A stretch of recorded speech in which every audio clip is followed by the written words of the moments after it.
Hi everyone, in this following video, I'm going to show you the ways to get this ingredient in Genshin Impact. So in order to get, first thing you need to go to cook fire. So that is one of the places which you can go ahead and cook. So you have the access to these farm right at the start of the game, and they're found all over the place. Though the best speed is simple to find one in the street town, and there will be one in a central location.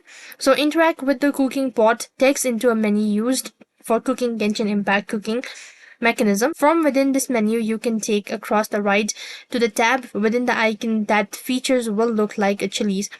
Now, this is the process menu for your ingredient, and all you need to do with this menu is select the items that you wish to process on items, which in turns make into something else. Now, wheat can be progressed into flour, which is then used to a wide range of recipes. For instance, while you can progress meat into sauces. So that's basically how you can process ingredient in Genshin Impact. That is all for this video. I hope the video was helpful. Make sure to like, share and subscribe to our channel. Thank you for watching. See you in the next video.